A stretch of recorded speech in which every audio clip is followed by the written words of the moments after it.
Hello, I'm Fred McNeil, and you're watching QAC TV 7. One of the things your commissioners have responded to is a request for more information. They heard it on the campaign, and they're hearing it right now. So we've started a program called Commissioner's Corner. And on this program, we'll have a commissioner come in, talk about what they're doing, what hot topics are, and things you want to know to become a better informed citizen. I'm delighted to have with us this week Commissioner Paul Comfort. Paul, thanks for coming in. It's 16 degrees out there. We're freezing, so we appreciate you coming in. Absolutely. Okay? That's why I'm wearing a sweater vest today. I don't blame you. Now, yeah. You guys been busy, so let's go over some of the issues I know you'd like to talk about. The first one is you've approved Phase 1 engineering bids for the Southern Kent Island sewer. Could you tell people what's going on? Sure, there? absolutely. Yeah, and so again, like we talked about, just to step back and a brief intro to this, the idea here, so we've been in office about 60 days now, and we tried to hit the ground running. Several of us ran as a team in the general election, and so we kind of had plans of what we wanted to do. Sure. Prior to coming in office, you're allowed to meet and talk about what you want to do. So we did do that, and we hit the ground with an agenda. And I'm happy to report today that we basically have completed the agenda that we set out to do in our first 50 to 100 days. It's already done.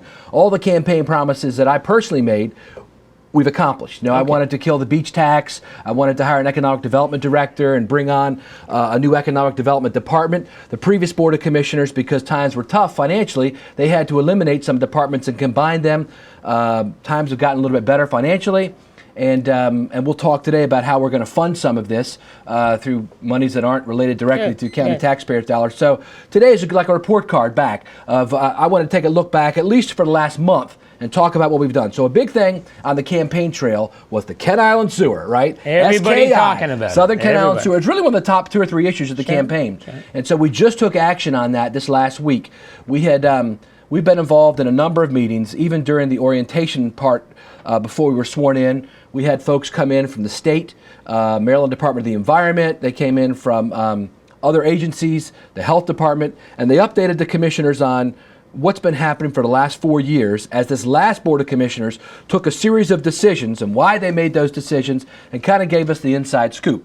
And so through that process, it was a real education for some of the commissioners who really weren't aware of all the things that have happened. And so a couple weeks ago, the first vote that the county commissioners would have to take on the Kent Island Sewer came before them.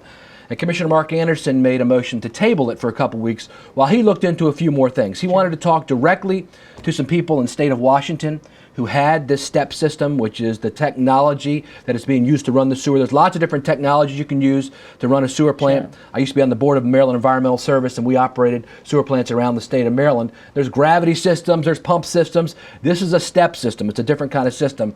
And anyway, I think they answered a lot of questions that I wasn't on that call, but the other 4 commissioners were, and they had some of their questions answered. The state of Maryland has also basically told the county commissioners that if you stop this system from moving forward, you're putting into jeopardy all the work that's been done. There's been several agreements that have been signed with regard to grants and loans for people to put these in. In addition, we've been told that if the commissioners did not move forward with at least the engineering of this, that the state could then immediately require hundreds of homes down on Southern Kent Island to go to these pump-out systems that have failing septics. And I've gotten, I would say, at least 50 emails directly from people who live on Southern Kent Island begging me to move forward with this project and saying and sending me copies of their pump-out bills. Some of them already have pump-out systems of hundreds of dollars. It costs thousands of dollars a year to do that. And they say, I'm going to be bankrupt if we don't do this. And I know that there were a lot of folks who had questions about this and feel like this is not good because it's going to add 600 homes to Route 8. Believe me, I don't want to add 600 homes to Route 8. I grew up on Route 8. I grew up in Kentmore. And, you know, even during the campaign, when you and I were both running for office, we stood at the end of Route 8 and saw all those cars coming up, and we waved to them. It was like a train, you know? But I'm not, you know, for me personally, and I think that, you know, the other commissioners, I'm not going to take any action which could potentially put our citizens at risk, either significant financial risk or the health risk. We had a letter from the health officer this week which said, you know, there are significant issues that could potentially arise, kind of like the measles outbreak came out of nowhere, and we don't want that to happen on Southern Kent Island. So all that added together, the full Board of Commissioners, although some people had run on, you know, a little bit differently on the issues, once they got fully informed, they did vote to move forward as a unanimous group. We did last week, 5-0, to move forward on the engineering of just the southern part of Kent Island. So that would be Kent Island Estates and Romancoke. And so we're going to hire a company that's going to go down, knock on people's doors, measure from the street to their house, look at how all the system would work, and then we'll have a good cost estimate of how much this thing will cost. We'll see any issues that pop up, and then we can make a decision whether or not to implement about a year from now. Or it could be other technologies would occur. To be honest with you, my preference is not to do this, not to run down Route 8 with a long pipe. My personal preference is to do an on-site treatment plant down there. However, as I said the other day, there's been so many decisions that have already been made. The ball is rolling. I can't go back and undo that unless we stop everything. And then all these negative consequences will happen. So I'm personally willing to go ahead, at least with the engineering, let's see what it says, and then we'll see what the issues are at that point. We got 8 months to a year while they're doing this engineering to gather more information and decide where to go from there. Plus we have a new governor in office and a new people at the MDE, so there's all kinds of new factors, but I think the full board felt like we at least need to take this next step. Now, in the area of kind of being open to people, we also decided to send a letter to everybody down Route 8 to explain to them, this is what's happening, this is why it's happening. This is just phase one. So you're going to have somebody come to your house and knock on your door, and right. that they come, we're from the government, we're here to help you. Right? You've heard Lock that before. Lock the door and run. So okay. Anyway, that's the story on that. So okay. it was a unanimous vote. Wasn't sure it was going to be, but in the end, all the commissioners seemed convinced that this is not saying we're definitely going to build this step system down Route 8. This vote just says we need to be prepared. We need to get the engineering and the cost in place so that we know what we're dealing with. So it's simply phase one, and the ball is rolling. You're still gathering information. There's a lot of time for citizen input. You got it. Good. Perfect, Okay. Fred. Yep. Paul, another thing you guys have done, commissioners reviewed a draft 10-year solid waste plan. Yes. You want to talk about that? Yeah, solid waste, it doesn't sound real sexy a topic for county government, but it really is exciting. I'm not kidding.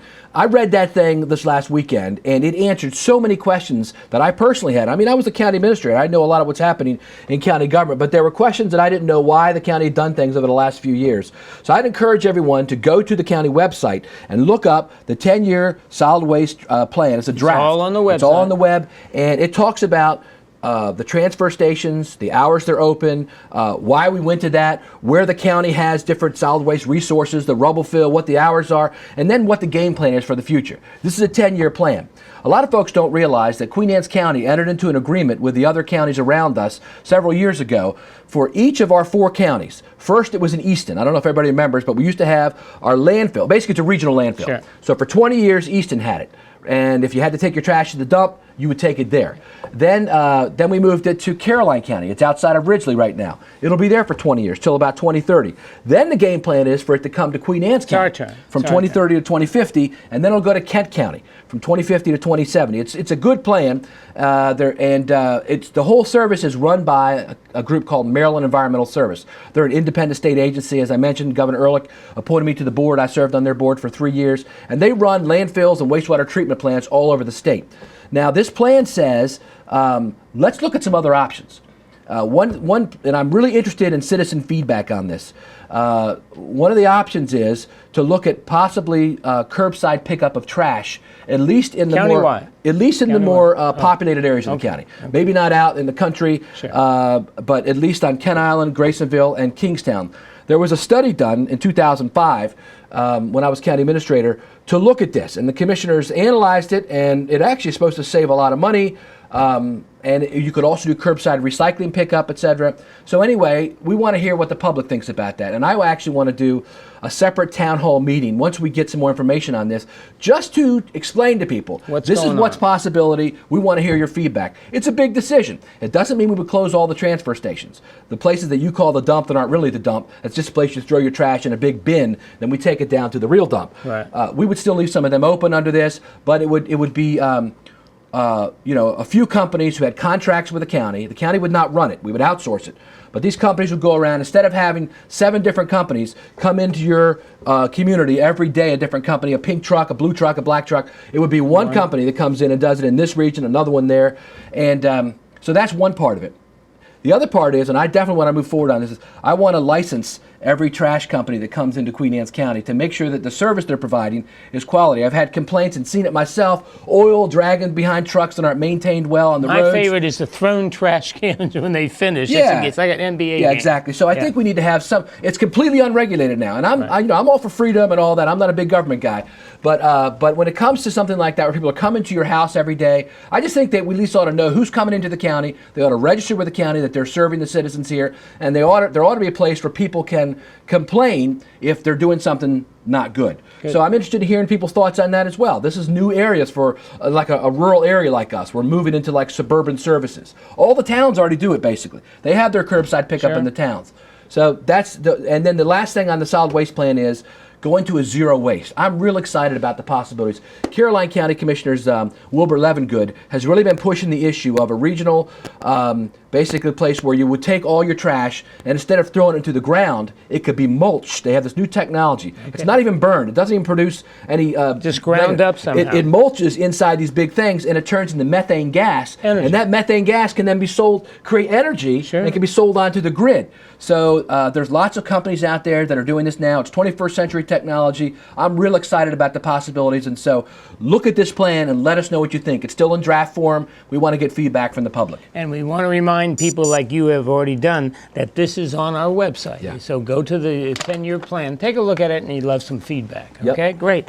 Paul, one of the things I'm impressed with, during the campaign, you and other candidates talked about communications. And it looks like you're going right to bat here with a series of town hall meetings. You want to tell us what you're doing and what some of the other commissioners are doing? Yeah, so again, in the idea of getting feedback from the public, we're the government representatives, but the word is representative. We're representing the people. So we want to know what people think about various things before we take action on them. And so there was an animal control ordinance that was adopted by the previous Board of Commissioners, and we got a lot of feedback from folks saying they didn't have enough input into it. The folks that did it, I appreciate the service they did. That was for the last Board of Commissioners. But this Board of Commissioners felt like, since it happened right near the end, they wanted to have another look at it. There's some regulations that relate to, cold weather situations, et cetera. And so our Board of Commissioners, since we're kind of trying to work as a team and not like be at each other's throats all the time, and we don't always agree, but we trust each other to take the lead on certain topics. So, for instance, I'm a liaison as a commissioner to the Community Affairs Department, this department here, Community Services, or what do we call it? TV and Public Affairs, et cetera. Stevie Wilson is a liaison to some of the public works departments, et cetera. But we've asked Mark Anderson, who has a lot of history and has, show dogs, et cetera, to be our liaison to kind of the animal community world. And so he's holding what he's calling affectionately an animal summit. And Stevie Everybody be there barking. Stevie's into all that too. He's got, he's had lots, buffalo and all kinds of things, and he rescues deer and takes care of them and all this stuff. So those guys are going to gather all the different groups. There's a lot. I've said kind of jokingly that the animal community in Queen Anne's County is almost like a third political party. Well, everybody has pets, dogs, cats. But there's so many groups too, and they have thousands of people. I've been out to their events, and it's exciting. And so we want to make sure this time we take into consideration input from all the different groups. So anyway, that's what he's doing. So they're going to do a summit, and by the time you view this, it may have already been held, but that is going to be held on Thursday, February 19th at 7 p.m. at the Barrett Room in the County Visitor Center in the Kent Narrows. That's upstairs there. And then Commissioner Buckey, Robert Buckey, who is from the 3rd District, he wants to hold a town hall meeting, is going to hold one, on the Wheatlands Project. This is the project where the Waterman Family Trust wants to put some commercial type development across from the outlets, behind like where the old Christmas store used to be in the Verizon store on Route 50. And there are some folks that live nearby there who are concerned about that, and there are other folks who want to see some more commercial development in the county. Other folks don't want to have houses there, blah, blah, blah. So Commissioner Buckey's going to, since that's near his district, he wants to get input from people on what he should do on that. Folks probably remember that the last Board of Commissioners on the last night in office, I think it was the last night in office, they voted to waive the county zoning. Then this Board of Commissioners, when we came in, 4 of us voted to kind of unwaive it and to take another look at it. And so that's what he's trying to do, and then we'll decide what we do going forward on that project. And then I'm going to hold a town hall meeting let me tell you where his town hall meeting is going to be at. Thursday, February 19th, 6 p.m. at the Graysonville Community Center on Route 18, 5601 Main Street, Graysonville. So I encourage folks to go out to that. And then I'm going to hold a District 1 town hall meeting. The folks in northern Queen Anne's County, that's my district, even though, we're voted on at large, everybody in the county votes. It's what's called residency districts. You have to live in that district to represent it. So I do represent the 1st District. I live out in Roosburg, and the 1st District is basically, if you draw a line from Centerville over to Roosburg and then go north, that's it. It's the 1st District. Sudlersville, Churchill, Kingstown, Barkley, Templeville, all that, and all the areas in between the farmland. And so I want to tell people what the county government's doing in that district. Talk about road construction projects. Todd Mon will be there, the Director of Public Works. He's also going to give an update on that Chester River Bridge on 213. People are concerned. The state was talking about closing it down for some weeks. Half of Chestertown is running around scared to death. Yeah, so they put that on hold now because the commissioners from both counties expressed concerns. And so he's going to give an update on that. We'll have the sheriff there, Sheriff Hoffman. We'll have the state's attorney there, Lance Richardson, to give some updates on what's happening in northern Queen Anne's County on crime. We'll have almost all the county department heads there to give updates on what they're doing. The mayor or the president of the town council of Sudlersville, Mr. Faust, will be there. And then we want to hear back from you. We're going to tell you what we're doing, then we want to hear from you. What do you want us to do for you? What can the county do for northern Queen Anne's County that we're not doing already? So I'm looking forward to doing that. And that, again, will be on Saturday, the 21st of February at 4 p.m. at the Sudlersville Senior Center. We're going to run it from 4 to 5:30. And then at 5:30, I'm leaving because we're going. Crumpton's having their swearing in of their fire officers. It's a busy day. So we're all going to go up to that afterwards. Well, the good thing, Paul, is that the commissioners are making a concerted effort, right, through TV, through different meetings on different topics to get information out, but more importantly, listen to the public, what their concerns are, because you're all good listeners, right? And that's what these meetings are all about. And if they can't make this one, the point is they'll be going on in the future, and we certainly hope they show up. Boom. Exactly. Great, okay. Yep. Along those lines, you guys did something that's never been done before. You actually interviewed on TV the candidates for the Planning Commission. You want to talk about how that whole process went? Yes. So we voted, actually, the commissioners voted in closed session to appoint 2 people to the Planning Commission a month or so ago. And then there was some feedback that folks felt like that process was too rushed and we didn't get enough feedback from the citizens. And so some of the commissioners made a motion to undo the appointments because they hadn't actually started yet. They were going to start January 1st. And so I wasn't one of the ones that supported that motion. I thought the appointments we made were fine, but nevertheless, team player, we'll go with it, majority rules, yeah. So then we said, well, listen, if we're going to do this again, and the reason we're doing it is to get, to open the process up, then let's really open it up. Let's put it on TV and let everybody see all the interviews.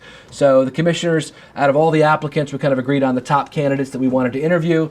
We interviewed, I think, 6 of them on TV a couple weeks ago, and it was great. Actually, something I think we want to do from now on. It turned out to be a great opportunity to not just review resumes, but hear from them, and also hear from them in public. If you're on the Planning Commission, you're a public official. Sure. You're getting, it's not a lot of money, $3,000 or something, but you're getting paid. You're independent. Once we appoint you, you can do what you want. It's like the Supreme Court, You're on your own. Once they get it, then there's nothing the president or the Senate can do, really. So we want to hear what they have to say. So we did it, and in the end, we reappointed Mr. Jeffrey Reese. That was not unanimous. That was me and 2 other commissioners voted for him, and then it was Bucky and Moran voted for him, and the other 2 commissioners voted against. But we reappointed him, and then all 5 of us voted in favor of David Douglas. David is an outstanding guy, man. He's got all kinds of experience in D.C. He's commercial apartments and commercial buildings in D.C., and he's an architect, which we haven't had on there for a while. So I think he'll bring a real unique look at things and a real expert look at things. And so, and Mr. Reese is an expert too. He's a permit specialist in D.C. and does inspections and all that. So both of them bring, from the planning side to the actual implementation side, great experience. And so we did it on TV. We voted on TV. It was all out in the open, and it was kind of cool. I thought it was almost like a Senate confirmation hearing. Oh, yeah. There was a little humor, but there's some very serious question of, hey, what your opinions are. Right. What do you think about this and that? It was real good TV. It fits in with your idea. Let's open this whole process up. Right. And let's let the public see what we're doing out. And I think it was done very well. Thank you. Good job. Yeah. You've done something to move the hotel tax. You want to briefly talk about that? Yeah. So I'm a believer in I'm a lawyer, so I'm looking for the rational nexus in things. And to me, our tourism program, which kind of been put on the back shelf under the last Board of Commissioners, again, because of money situations, I understand. But now we've got a little money coming in, and we have a dedicated revenue stream, which could fund it. A lot of counties already do this. So we voted unanimously. It was my motion, but I appreciate the other commissioner's support. to take the hotel tax, which every time somebody visits Queen Anne's County and stays in one of our hotels, they pay a little tax. It's not as much as when you go to Ocean City, but it's a little tax. It helps. And it comes into a fund. And that fund has been just going right to the general fund to fund general government. This motion sets up a separate hotel tax fund, and from that, we're funding our tourism efforts, and there was enough money there to also fund the economic development department. So you get the two for whole the thing price is of being one funded here. Okay. without, like, your property tax or your income tax. It's being funded from visitors to Queen Anne's County. And what better way to fund it, trying to get more visitors than from the visitors who've hotel already tax. come. So that's what we did. Okay. And I think it'll be good. And it went well. Okay. Yeah. Paul, there's something that you appointed a new 3-member county finance committee. What's that all about? Yeah, this was Stevie Wilson's idea, and Stevie, is a financial guru wizard. He makes his living as a day trader, basically. We had a couple people in the county that used to be finance directors. Joe Zimmerman, who worked with me when I was county administrator, and then John Borders, who also Good both those numbers guys. Good yeah, they were both numbers guys. CFOs, and John Borders used to be the CFO of Chesapeake College before he worked for the county.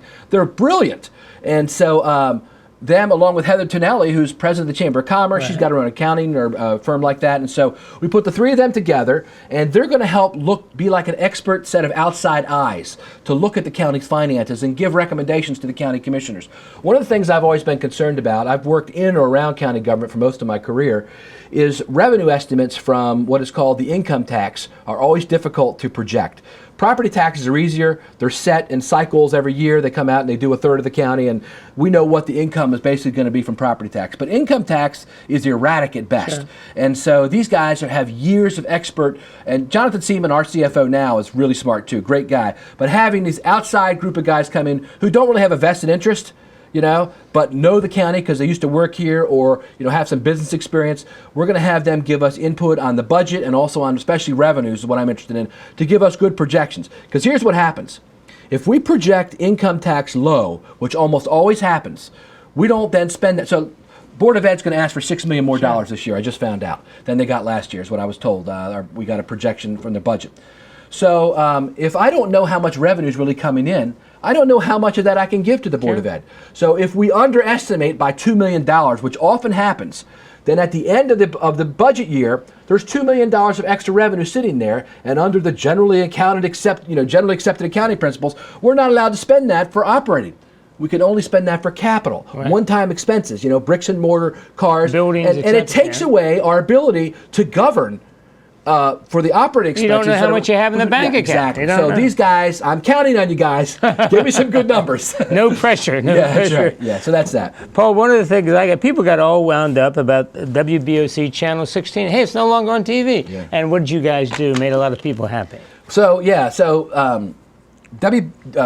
Broadband is our only cable company in the county. So 10 years ago, I negotiated a franchise agreement with them when I was county administrator, and now it's coming back up again. It's kind of funny. Now I'm a commissioner. We're back in this cycle again, so I'm involved in the negotiating process a little bit.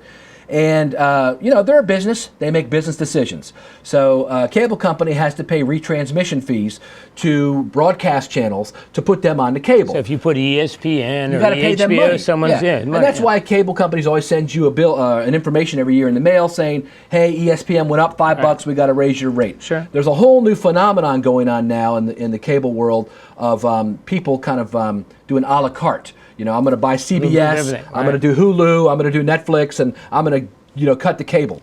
So Queen Anne's County gets just like we get a hotel tax, we also get a cable tax. That's one of the other motions I made in my first meeting, was to fund this channel with the cable tax. It makes sense. Sure. That's what we used to do. So anyway, we're doing that now, but the cable company, as they analyzed, they have certain requirements. They must carry. We're in the Baltimore market, so they must carry ABC, NBC, CBS, and Fox affiliates from Baltimore on this thing. They also run CBS from D.C. We asked them to do that a while ago. We wanted to get the Redskins games. You and I are big Redskins fans. A lot of Redskin fans. And so we couldn't always get it on the Baltimore channel, so they ran Channel 5 for us, Fox 5 and 9, which was great. We appreciate that. That was 9-10 years ago. Now, though, as they look, they had another CBS affiliate from Salisbury, Channel 16, and they were like, it's the lowest viewed they did the ratings, and we already got two, and we just had to renegotiate, and the rate was up a little bit, and so whatever. So they decided not to carry it. The problem with that is it was the only Eastern Shore-based channel that was on our cable lineup. It gave us local weather, local sports. And they come up to Queen Anne's County and cover us here. The only time we get coverage on the Baltimore, D.C. channels, is if there's a murders problem, crisis, or something. right? Yes. We want regular news coverage. And so so anyway, we made a big stink about it. I called Sam McGill, the regional manager of it, and he explained the whole situation to me. And look, while I understood it, I said, I'm still going to work to make your life miserable until you put us back on the air. And they did it. A lot of people called and they listened. And so now there's something else I need people to do. We won that victory. But another issue I've got is that this Channel 7 is down on the lower end of the cable spectrum. Right. They have the analog channels down low and the digital high def channels up above 500 on the channel. So we need to get our Channel 7 on the 500 channels. There's nothing else on 507 now. So I'm asking Atlantic Broadband to move our signal, keep it where it's at on number 7, but also move it to 507, the high def channels. Which will give us a better quality. Better quality, and also fuzzy. where people are watching TV now. Right. Just about everybody has a flat screen Sure. or a widescreen, and so they're up in the 500s all the time. They're not going to happen by accident down to Channel 7. It gives people more of an opportunity to view what's happening here on Channel 7. The second thing, and this is where I hope people can call Atlantic Broadband and ask them this, is when you go to the guide, Right. you push guide and it's your on-air Shows you programming everything guide. you have that whole day. But Channel 7 just has 3-hour blocks of public, education government. Right. It doesn't show what programs are on at what hour. So people don't know unless you go to the website and find the calendar and look at the programming schedule that these guys do, which is great, but it's not on air. So I'm asking them to do that. They're telling us, there's technical problems with it. You know what? Let's make it happen. Sure. And so I'm calling Sam McGill again this week. He told me personally he would work on that, and I'm going to ask him again. Sam, help a brother out, Help out the citizens of Queen Anne's County. Put that on the guide. And their concern is it's going to bleed over into other counties. I don't mind Channel 7 being broadcast to and other Talbot County other and counties. Kent County, some of these people, they enjoy watching what we're putting on. Our delegate from Kent County just told me this last week at the Tea Party Certainly. thing. I like getting QAC TV. Yes. It shows you what's going on in Queen Anne's County. So call Atlantic Broadband, will you, and tell them, put Channel 7 on the guide. High def and and the guide. You Let's got get it. both Boom. of them right. Paul, one of the things that make all the golfers happy, or at least if you're a hacker like me, before you play 9 or 18 holes, it would be nice if you could warm up a little bit with the driving range, that type of thing. Tell me what you guys are talking about doing. Or trying to do. Right. So Fred and I, Fred's a great. We're not great golfers, but we have fun once in a while golfing down at the county golf course, and. But like you said, we have putt-putt or a putting range, but not a driving range. And we were going to do one across Route 8 years ago, but that was too close to people's houses and all that, and you could end up having broken windows. But behind the golf course, there's a big area, the Greenfield Farm. Beautiful open field. It's just an open field. And so there was some guidelines about how you could use that land because it's set aside or whatever. But there's other land now. We can switch some of that too. So hopefully, if the state approves this, which I think they will, we can then put a driving range right behind the golf course. Great family of Friday night, go out, mom, dad, kids, hit a couple golf balls. You don't have to be a great golfer. That's right. It's like bowling or anything. It's easy and it's a lot of fun. And I've asked our new parks director, Chip, who is an expert in all this stuff, to see if we can also maybe put batting cages down there. Okay. We don't have anything like that in Queen Anne's County anymore. So having batting cages there and a driving range, make it a whole family affair. It's an enterprise fund. It pays for itself basically, but the cost is low enough. We're not trying to make a mint on people, and it's a nice service that fits a market niche. I'm not in favor of government doing stuff that's going to compete against other businesses, but there's nobody else doing that, and I think it'd be something great for our kids. And it's a family thing. Exactly. Dad can hit golf balls. The little league guys and gals can hit the softballs or the batting tee, and mom can do a little bit of everything, right? You got it. Okay, great. It'd probably be hamburgers and hot dogs there. Yeah, they have like it inside. Yeah, yes, absolutely. which would be great. Yep. Paul, just a couple more things. You guys have been busy. You received an update on the Queen Anne's County Economic Development Incentive Fund. You want to give everybody a little update on your update? Sure, yeah. So the last set of commissioners did a great thing, and that was they set aside some money from recordation taxes that will go toward economic development. And they set up a team of people who are just phenomenal. I mean, these guys are experts at what they do. It's not the Economic Development Commission. That's another group of great people that serve us. This is a separate group that focuses on one thing: analyzing applications from existing businesses or new businesses that want to locate here for financial assistance. The state has a bunch of programs. Matter of fact, this week I had a meeting with the state representative from the Department of Business and Economic Development about what programs they could bring to Queen Anne's County businesses. And we're going to have an announcement coming up soon about a great conditional grant or loan that's being made to one of our big local businesses to help them grow. through using kind of matching county and state money. But this is all county money, and there's not, the thing about state grants, et cetera, and loans is there's a lot of strings attached to them. Yeah. The county set aside money from our recordation taxes without a lot of strings. We want people to come and tell us, what are you going to do with this money? How's it going to help create jobs? And so anyway, that process is ongoing now, and they're accepting applications until just a few days from now. And then they will recommend to the county commissioners, okay, loan this company over here $50,000 because they want to buy a brand new piece of equipment that they don't have the money for, and they've already tapped out their credit line. But this will help them hire 7 more people, those kind of things. And so we're continuing that, and we actually want to do more than that. I want to do an infrastructure fund to help businesses who want to put it, you know, sometimes when a business comes to Queen Anne's County, we don't have sewer and water everywhere, but they might need it. So they might need a pipe to come to them, and that pipe, we're asking them, we want to build it a little bit bigger to help 4 or 5 new businesses that might come on down the line. We could pay the difference between their small pipe, sewer pipe, and an extra 2 inches to serve the next 2 guys. Those are the kind of things we want to do with this fund. Good. And so those are 2 separate things, but we're excited about this. And really the whole idea of economic development I'm excited about. That's why I ran. That's your area. Yeah, that's where I'm really interested about. I have a feeling over the next 4 years we're going to hear a lot about that. Yeah, I want to do big things with economic development. I want to redevelop the old Kent Narrows stores. We're working on some ideas there. Commissioner Bucky and I are both working on bringing Wi-Fi to the county, a hotspot Wi-Fi. He's been out to Western Maryland, visited a county there. I'm working with the Maryland Broadband Coalition, hoping to bring both of them together to create maybe the whole Kent Narrows, maybe all of Centerville could be a free Wi-Fi hotspot. Maybe other spots could do that. That'll help businesses locate here. We're looking at, we met with the folks from the 10K across the bay this week, Bucky and I did, and we want to maybe bring a mud run here and some more tourism activities like that. And there's lots of other, we're reaching out to the Renaissance Festival to see if we can get them to come over here. Perfect They're having place. some issues in Anne Arundel County. We're hiring a brand new director. We've interviewed a bunch of applicants, and we're down to 4 finalists. They'll be interviewed next week. We've included our the chairman of our Economic Development Commission and also the representative from DBED on the interview panel to interview the finalist candidates. We want to have a real strong expert in economic development. Yeah. We're going to put his or her office right in the Kent Narrows at our that'll be our business hub. You know, that's kind of the crown jewel of tourism in the county right there, and economic development. It's like our little St. Michael's, but it's our Kent Narrows. And so we're excited about that. We've got another slot is opening up. Our director of Planning and Zoning, Steve Cahoon, who's been there for a number of years, is asked to be moved to just handle projects and not have to manage the department. So we approved that this last week, and we're going to go out and advertise for a new Planning and Zoning director. And I, for one, want to see one who will look at our planning and zoning rules and regulations and identify ones that are standing in the way of businesses growing. There's lots of red tape when you're a small businessman. You know, if you and I went and opened up a coffee shop, take forever. Yeah, it could take a long time to go through. So we want to have them go through all our rules and regulations, analyze them, and make recommendations for changes. Not that we don't want anybody to skip any steps, but let's make sure that the government doesn't have so much friction along the way that it slows the process down and makes it interminable for a small businessman who's got to have cash flow really soon. Good. So we're very excited. All the commissioners are excited about what we're doing in economic development.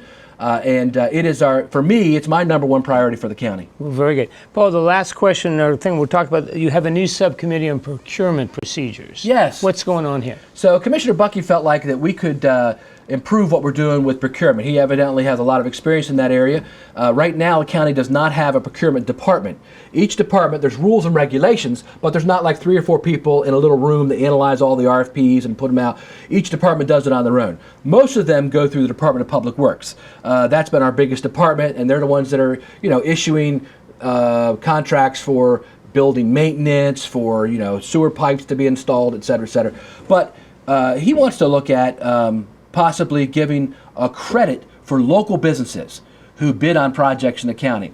Now, I've looked at before, and it's a very difficult thing to do under the law to give extra bonus points to local, but it may be possible, and so they're going to take a look at that. I want to do it, obviously, if it's legal to do so. And so they're going to look at that. They're also going to look at maybe some new rules and regulations. I don't think we want to create a whole new bureaucracy. I don't think that's the goal. Like in some counties, they have a standalone procurement department. I don't think that the amount of procurements we do justifies hiring extra staff. But I think it bears a second look at trying to Look make sure at our we're doing it all good. procedures, Yeah, which right. is good. Yeah. Well, Paul, look, we appreciate, and hopefully the Commissioner's Corner is going to be a regular program. But before we go, important, if people want to contact you, Right. okay, what do you want them to do? What's the procedure? I'd like them to call you. What's your cell number? I read my email regularly and respond as soon as I get it if I can. If you're too nasty to me, I may not respond because I got to cool down. But anyway, no, it's pcomfort@qac.org. Just email me. I got it right on my phone. I look at it all the time. I'll text you. It may not be all fancy, but I'll text you or I'll email you back off my phone probably. And you and this group of commissioners are making an extra effort. We're seeing it through TV. We're seeing it through the town hall meetings. We're listening to you, and we're going to respond to your needs and the needs of the county. That's right. The other big issue that's out there right now is this State Street homeless shelter. Sure, We're please. getting lots of feedback on that. More emails on that than almost that and the Ken Island Sewer about the same contacts we're having. So, we are interested in hearing what people have to say. A lot of people are saying, we love the idea of having a homeless shelter in the county. There already is one, by the Sure, way. sure. It's being run by a ministry Church group. groups. Yeah, which is great. My church is involved in it like that. But this is an expansion, and some people are saying, don't put it here. And I don't think it's just NIMBYism. It's not just not in my backyard, but it's also the idea of, it's near a school, it's near a trail, it's near that. So other people are asking now, including some folks at the state, is there somewhere else you could put There's this? some legitimate concerns you're Yes, listening we to. could give you the same, we're hoping that they would give us the same amount of money, but maybe move it to another spot. And so that's open for discussion right now. A lot of commissioners are interested in hearing what folks have to say. I'm one of them, and believe me, we're hearing loud and clear from folks. But I wanted to make you aware that we are listening to that. Right. Just one last comment about that. It's not a county project. It's a county housing authority project. Now, the last Board of Commissioners had to sign as the grantee for the money to come from the state through them to the Housing Authority Board. But the Housing Authority Board, like the Planning Commission, once they're appointed, they're independent. It's a state agency. Right. They appoint their own executive director. We don't have any input into that. And so I've told people, contact them, but they're saying, well, you're the county commissioners, you're responsible. And I don't know if I agree with that we're ultimately responsible, but if we can have a say in it, I'm open to that. I want to do what our citizens want. Good. Okay, so Yeah. you're going to keep listening to the Yes, people and that's concerns. right. Well, Paul, thank you for kicking this program off. Ladies and gentlemen, thank you for watching Commissioner's Corner and QAC TV7. The commissioners want to hear from you, and so does QATV7. Thank you.